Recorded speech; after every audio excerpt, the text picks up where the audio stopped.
പമ്പയിൽ ജലനിരപ്പ് ക്രമാതീതമായി ഉയരുകയാണ്. പാണ്ടനാട്, തിരുവൻവണ്ടൂർ, ബുദ്ധനൂർ വില്ലേജുകൾ വെള്ളത്തിൽ. ക്യാമ്പുകളിൽ വെള്ളം കയറിയ ഇടങ്ങളിൽ നിന്നും ആളുകളെ മാറ്റുന്നു. കുട്ടനാട്ടിലും വെള്ളം ഉയരുകയാണ്. മുട്ടാർ, രാമങ്കരി, ചമ്പക്കുളം തുടങ്ങിയ പഞ്ചായത്തുകളിൽ ജനജീവിതം ദുരിതത്തിലാണ്. രാജീവ് ഉണ്ട് വാർത്തയുടെ വിശദാംശങ്ങളുമായി. രാജീവ്, വളരെ ദുസ്സഹമായ ഒരു സാഹചര്യത്തിലൂടെയാണ് ഇപ്പോൾ പത്തനംതിട്ട കടന്നുപോയിക്കൊണ്ടിരിക്കുന്നത്. പമ്പയിൽ ജലനിരപ്പ് ക്രമാതീതമായി ഉയരുന്നു. ഇതിനിടയിൽ മൂഴിയാർ ഡാമിന്റെ ഷട്ടറുകൾ കൂടി ഉയർത്തിയിട്ടുണ്ട്. കൂടുതൽ ജലം അവിടേക്ക് എത്തും. എങ്ങനെയാണ് സമീപവാസികൾക്ക് നൽകിയിരിക്കുന്ന ജാഗ്രതാ നിർദ്ദേശങ്ങൾ?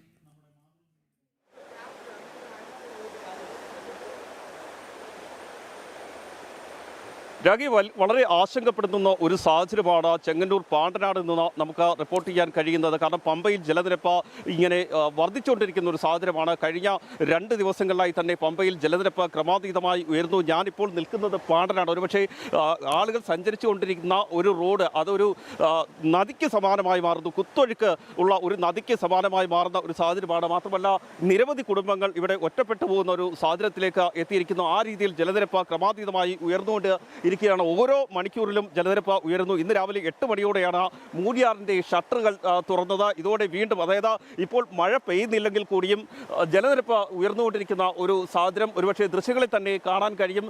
നിരവധി വീടുകൾ ഈ പ്രദേശത്ത് ഉണ്ട്. ആ പ്രദേശത്തേക്ക് ഇപ്പോൾ നമുക്ക് എത്താൻ കഴിയാത്ത ഒരു സാഹചര്യമാണ്. ഒരുപക്ഷെ ഞാൻ ഈ നിൽക്കുന്ന സ്ഥലത്ത് നിന്ന് അല്പം മുന്നോട്ട് പോലും പോകാൻ കഴിയാത്ത രീതിയിൽ വലിയ രീതിയിലുള്ള ജലനിരപ്പ് ഇവിടേക്ക് എത്തിക്കൊണ്ടിരിക്കുന്നു. കുത്തൊഴുക്ക് തന്നെയാണ് ഇവിടെ ഉള്ളത്. ആ രീതിയിലുള്ള ഭയാനകമായൊരു അവസ്ഥയിലേക്ക് എത്തുന്നു. ഒരുപക്ഷെ പ്രദേശവാസികളെ ഇവിടെ നിന്ന് ഒഴിപ്പിക്കാനുള്ള ശ്രമങ്ങൾ സേവാഭാരതി ഉൾപ്പെടെയുള്ള സന്നദ്ധ സംഘടനകളുടെ നേതൃത്വത്തിൽ നടക്കുകയാണ്. കഴിഞ്ഞ ദിവസം തന്നെ ജില്ലാ ഭരണകൂടം ഉൾപ്പെടെ ഇവിടെ നിന്ന് ആളുകളെ മാറ്റാനുള്ള ശ്രമങ്ങൾ നടത്തിക്കൊണ്ടിരിക്കുന്നു. ഒരുപക്ഷെ ഇപ്പോഴും ഈ ആളുകൾ ഇവിടെ ഉണ്ട്. ആളുകളെ മാറ്റാനുള്ള ശ്രമങ്ങളൊക്കെ തുടരുകയാണ്. മാത്രമല്ല, ഈ പ്രദേശം തന്നെ ഒറ്റപ്പെട്ടു പോയിരിക്കുന്ന ഒരു സാഹചര്യത്തിലേക്ക് എത്തിയിരിക്കുന്നു. നമുക്ക് ഈ പ്രദേശവാസികളോട് തന്നെ ഇതുമായി ബന്ധപ്പെട്ട കാര്യങ്ങൾ ചോദിക്കാം. എന്തായാലും വലിയ രീതിയിൽ ആശങ്കപ്പെടുത്തുന്ന ഒരു സാഹചര്യമാണ് ഓരോ മണിക്കൂറിലും ഇവിടെ ഉണ്ടായിക്കൊണ്ടിരിക്കുന്നത്. ജലനിരപ്പ് ഇങ്ങനെ ഉയർന്നുകൊണ്ടിരിക്കുന്നത്. എന്താണ് ഏറ്റവും പുതിയ സാഹചര്യം? കഴിഞ്ഞ 3 ദിവസമായിട്ട് ഞങ്ങൾ ഉറക്കളിച്ചാണ് ഇവിടെ നിൽക്കുന്നത്.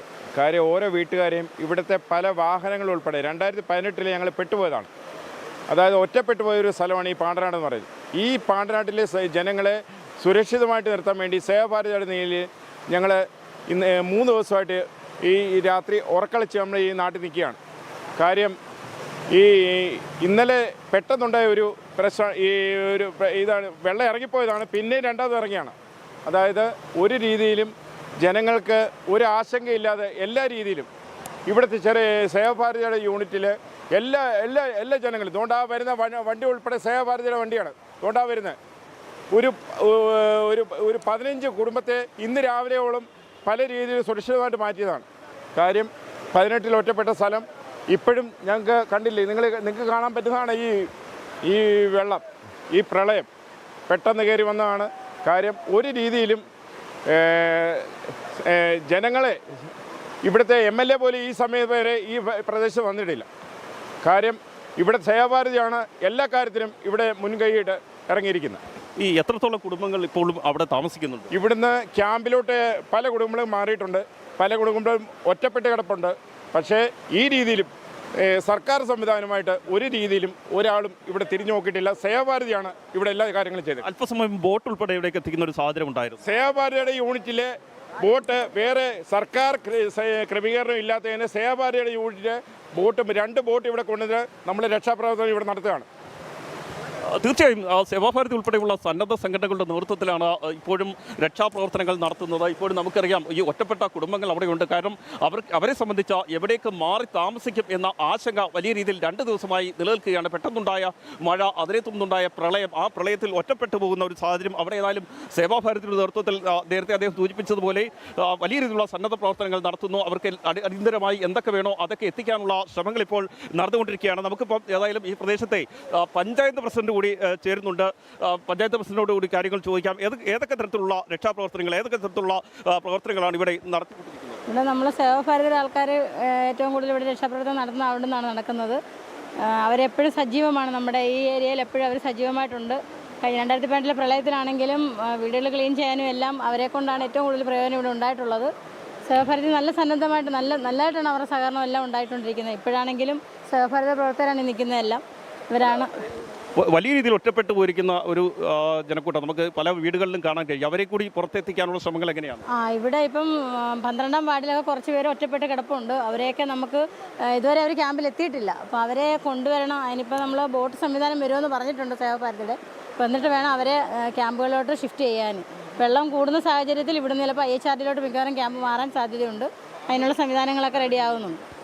രാഗി, തീർച്ചയായും ഈ രീതിയിലുള്ളൊരു സാഹചര്യം തന്നെയാണ് ഇവിടെ നിലനിൽക്കുന്നത്. അതായത് ഓരോ നിമിഷവും നമുക്ക് ഇവിടെ നിൽക്കുമ്പോൾ തന്നെ മനസ്സിലാക്കാൻ കഴിയുന്നത് ഓരോ നിമിഷവും വെള്ളത്തിൻ്റെ അളവ് ഇങ്ങനെ കൂടിക്കൊണ്ടിരിക്കുന്ന ഒരു സാഹചര്യമാണ്. ഒഴുക്ക് വർദ്ധിക്കുന്നു, കൂടുതൽ വീടുകളിലേക്ക് വെള്ളം കയറുന്ന ഒരു സാഹചര്യം. ഒരുപക്ഷേ ഈ പാണ്ടനാട് മാത്രമല്ല, ചെങ്ങന്നൂർ ഈ പരിസരത്ത് ഒട്ടാകെ ഈ രീതിയിലുള്ള ഒരു അവസ്ഥ തന്നെയാണ് നിൽക്കുന്നത്. കല്ലിശ്ശേരി ഉൾപ്പെടെയുള്ള മേഖലകൾ ഈ രീതിയിൽ പ്രളയഭീതിയിൽ തന്നെ നിലനിൽക്കുന്നു. പ്രളയജലം ഒഴുകിയെത്തുന്ന ഒരു സാഹചര്യത്തിലേക്ക് എത്തുന്നു. ജലത്തിൻ്റെ നിരപ്പ് കുറയുന്നില്ല, ജലം കൂടുതൽ ഒഴുകിയെത്തുന്ന ഒരു സാഹചര്യത്തിലേക്ക് എത്തുകയാണ്. ഏതായാലും ആ കാഴ്ച തന്നെയാണ് നമുക്ക് ഇവിടെ നിന്ന് കാണാൻ കഴിയുന്നത്. ഏതായാലും ഈ പ്രളയജലത്തിൽ പെട്ടുപോയ അല്ലെങ്കിൽ ഈ പ്രളയജലം കാരണം ഇവിടെ കുടുങ്ങിപ്പോയ നമ്മുടെ ഒരു സഹപ്രവർത്തകൻ കൂടി ഇവിടെയുണ്ട്. അദ്ദേഹത്തോട്, അതായത് ഒരുപക്ഷെ കഴിഞ്ഞ 2 ദിവസം ഈ പ്രളയത്തിൻ്റെ ഒരു ഭീതി എത്രത്തോളം ആയിരുന്നു എന്ന് നമ്മളോട് അദ്ദേഹത്തിന് പറയാൻ കഴിയും. കഴിഞ്ഞ 2 ദിവസമായി ഈ പ്രളയത്തിൻ്റെ അനുഭവങ്ങൾ അദ്ദേഹത്തിന് പറയാൻ കഴിയും. ഗൗതം.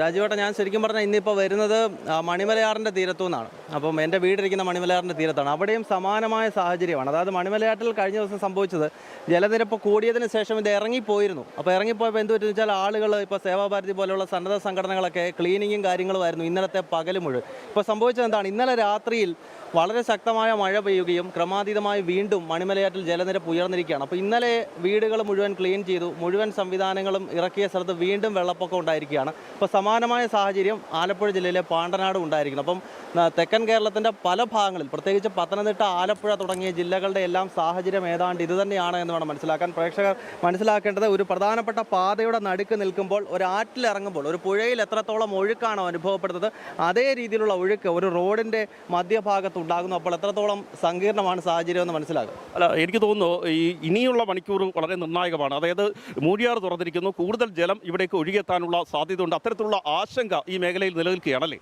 തീർച്ചയായിട്ടും അത് തന്നെയാണ്. അതായത് ഈ ഡാമുകൾ തുറക്കുമ്പോൾ സ്വാഭാവികമായിട്ടും ജലനിരപ്പ് കൂടുതലായി പുഴകളിലേക്ക് എത്തും. ഇപ്പോൾ പമ്പയിൽ സംഭവിച്ചുകൊണ്ടിരിക്കുന്ന അതാണ്. അതായത് കഴിഞ്ഞ ഒരു 2 മണിക്കൂറായിട്ട് ഇവിടെ ഇപ്പോൾ ശക്തമായ മഴ പെയ്യുന്നില്ല. പക്ഷേ നോക്കൂ, ജലനിരപ്പ് ക്രമാതീതമായി ഉയരുകയാണ്. അപ്പോൾ സ്വാഭാവികമായിട്ടും വരുന്ന 2-3 മണിക്കൂർ നിർണായകമാണ്. അതിന് മഴ ശക്തമായി പെയ്യണമെന്നില്ല. മഴ പെയ്തില്ലെങ്കിൽ പോലും നേരത്തെ രാജുവേട്ട സൂചിപ്പിച്ചതുപോലെ വനമേഖലകളിൽ ഉരുൾപൊട്ടൽ ഉണ്ടായിക്കഴിഞ്ഞാൽ, അല്ലെങ്കിൽ കിഴക്കൻ മേഖലകളിൽ ഉരുൾപൊട്ടൽ ഉണ്ടായിക്കഴിഞ്ഞാൽ അത് സ്വാഭാവികമായും പമ്പ, അതോടൊപ്പം പോലെ മണിമല തുടങ്ങിയ നദികളെ ബാധിക്കും. അപ്പോൾ അതിൻ്റെ തീരത്തുള്ളവരെ സംബന്ധിച്ചിടത്തോളം മഴ പെയ്യണമെന്നില്ല. ഈ പറയുന്ന രീതിയിലുള്ള ഉരുൾപൊട്ടലുകളും മറ്റും സംഭവിച്ചു കഴിഞ്ഞാലും ഈ രീതിയിൽ ജലനിരപ്പ് ഉയരും എന്നതാണ് ഈ ഘട്ടത്തിൽ ഓർമ്മപ്പെടുത്താനുള്ളത്. തീർച്ചയായും രാഗി, ഈ രീതിയിൽ തന്നെയാണ് കാര്യങ്ങൾ. അതായത് ഓരോ നിമിഷവും ജലനിരപ്പ് ഉയരുന്ന ഒരു സാഹചര്യമാണ് നമുക്ക് ഇവിടെ കാണാൻ കഴിയുന്നത്. അത്രത്തോളം ആശങ്കാജനകമായ ഒരു അന്തരീക്ഷത്തിലൂടെ ഈ പാണ്ടനാട് ഉൾപ്പെടെയുള്ള മേഖല കടന്നു പോകുന്നു. ഒരുപക്ഷെ ഈ പത്തനംതിട്ട ജില്ലയിലെ നല്ലൊരു ശതമാനം മേഖലയും ഇതേ അവസ്ഥ തന്നെ നേരിടുന്നുണ്ട്. മാത്രമല്ല, ഈ മൂഴിയാർ തുറന്നതോടുകൂടി, അതായത് കൂടുതൽ ഡാമുകൾ തുറക്കുന്നതോടുകൂടി പമ്പാ നദിയിൽ ജലനിരപ്പ് ക്രമാതീതമായി ഉയരുന്നു. അത് ഇനി കുട്ടനാട് ഉൾപ്പെടെയുള്ള മേഖലകളെയും സാരമായി ബാധിക്കും. അതായത് പ്രദേശവാസികൾ നിരന്തരമായി സഞ്ചരിച്ചുകൊണ്ടിരുന്ന ഒരു റോഡാണ്. ആ റോഡിൻ്റെ ഒരു സാഹചര്യം ഒരുപക്ഷെ നമുക്ക് കൂടുതൽ മുന്നോട്ട് പോകാൻ പോലും കഴിയാത്ത അവസ്ഥയിലേക്ക് എത്തുന്നു എന്നതാണ് ഏറ്റവും പ്രധാനപ്പെട്ട ഒരു കാര്യം. അത്രത്തോളം ജലം ഒഴുകി വരുന്ന ഒരു സാഹചര്യമാണ് ഉള്ളത്. ഈ മേഖല കേന്ദ്രീകരിച്ച് പറയുകയാണെങ്കിൽ അവിടെ കൂടുതൽ കുടുംബങ്ങൾ ഉണ്ട്. അവിടേക്ക് അവരെ രക്ഷപ്പെടുത്താനുള്ള ശ്രമങ്ങൾ നടക്കുകയാണ്. അവരെ എത്രയും വേഗം പുറത്തേക്ക് എത്തിക്കുക, ദുരിതാശ്വാസ ക്യാമ്പുകളിലേക്ക് മാറ്റാനുള്ള ശ്രമമാണ് ഇപ്പോൾ നടന്നുകൊണ്ടിരിക്കുന്നത്. ഏതായാലും മഴ മാറി നിൽക്കുന്നത് ആശ്വാസമാണെങ്കിൽ കൂടിയും നേരത്തെ ഗൗതം പറഞ്ഞതുപോലെ മഴ ഇല്ലെങ്കിൽ പോലും ഈ ജലനിരപ്പ് ഉയരുന്ന ഒരു സാഹചര്യത്തിൽ, പമ്പയിൽ ജലനിരപ്പ് ഉയരുന്ന ഒരു സാഹചര്യത്തിൽ, അതുപോലെ തന്നെ മലമേഖലകളിൽ നിന്ന് കൂടുതൽ വെള്ളം പമ്പയിലേക്ക് എത്തുന്ന ഒരു സാഹചര്യത്തിൽ വീണ്ടും ഈ കുത്തൊഴുക്ക് വർദ്ധിക്കാൻ തന്നെയാണ് സാധ്യതയുള്ളത്. അങ്ങനെയെങ്കിൽ കൂടുതൽ പ്രദേശങ്ങളിലേക്ക് ഈ വെള്ളം എത്താനുള്ള സാധ്യതയുണ്ട്. കൂടുതൽ പ്രദേശങ്ങൾ വെള്ളത്തിനടിയിലാകാനുള്ള സാധ്യതയുണ്ട്. ഏതായാലും 2018 സമാനമായ രീതിയിലേക്ക് ഈ ചെങ്ങന്നൂരും പാണ്ടനാടും ഉൾപ്പെടെയുള്ള മേഖലകൾ എത്തുന്നു എന്നതാണ് ഏറ്റവും പ്രധാനപ്പെട്ട ഒരു കാര്യം. ആ രീതിയിലുള്ള ആശങ്ക തന്നെ ഇപ്പോഴും നിലനിൽക്കുന്നുണ്ട്. എന്നാൽ ജില്ലാ ഭരണകൂടത്തിൻ്റെ ഭാഗത്തു നിന്നും കൃത്യമായ ദുരിതാശ്വാസ പ്രവർത്തനങ്ങൾ നടത്തുന്നില്ല എന്ന തരത്തിലുള്ള പരാതി ജനങ്ങൾക്കുണ്ട്. അല്പസമയം മുമ്പ് നമ്മളോട് പ്രതികരിച്ച പഞ്ചായത്ത് പ്രസിഡന്റ് ആയാലും അതുപോലെ തന്നെ മറ്റ് പ്രദേശവാസികളായാലും ചൂണ്ടിക്കാണിക്കുന്നതും അതുതന്നെയാണ്. അതായത് സേവാഭാരതിയാണ് കഴിഞ്ഞ 2 ദിവസമായി ഇവിടെ സന്നദ്ധ പ്രവർത്തനങ്ങൾ നടത്തിക്കൊണ്ടിരിക്കുന്നത്. ഒറ്റപ്പെട്ടവരെ എങ്ങനെയും പുറത്തെത്തിക്കാനുള്ള ശ്രമങ്ങൾ അവരുടെ ഭാഗത്തു നിന്ന് നടന്നുകൊണ്ടിരിക്കുന്നു. ബോട്ടുകൾ ഉൾപ്പെടെ കൊല്ലത്ത് നിന്ന് എത്തിച്ച് ഈ ഒറ്റപ്പെട്ടു പോയവരെ പുറത്തെത്തിക്കാനുള്ള ശ്രമങ്ങളാണ് ഇപ്പോൾ നടന്നുകൊണ്ടിരിക്കുന്നത്. ഏതായാലും ഇതിനുമപ്പുറത്തേക്ക് നമുക്ക് പോവുക എന്ന് പറയുന്നത് വളരെ ദുഷ്കരമായ കാര്യമാണ്. പക്ഷേ ആ മേഖലകളിലൊക്കെ ആളുകളുണ്ട്. ആ പ്രദേശത്തേക്ക് പോകരുത് എന്നാണ് നമ്മുടെ പ്രദേശവാസികൾ തന്നെ പറയുന്നത്. ഏതായാലും ഇപ്പോഴും രക്ഷാപ്രവർത്തനങ്ങൾ തുടരുകയാണ്. രാഖി. ശരി രാജീവ്, എന്തായാലും നമുക്ക് ആ ദൃശ്യങ്ങൾ കാണാം. എത്ര ഭയാനകമാണ് അവിടുത്തെ സാഹചര്യം എന്നുള്ളത്. പാണ്ടനാട്, ചെങ്ങന്നൂർ അങ്ങനെ ആ മേഖല തന്നെ ഒറ്റപ്പെടുന്ന സാഹചര്യം, അത്രത്തോളം വെള്ളക്കെട്ടാണ് എന്നുള്ളതാണ്. ഒരു പുഴയ്ക്ക് സമാനമായ രീതിയിൽ റോഡുകളിൽ അത്രത്തോളം ഒഴുക്കാണ് എന്നുള്ളതാണ്. രാജീവാണ് അവിടെ നിന്നുള്ള തത്സമയ വിവരങ്ങൾ പങ്കുവച്ചത്.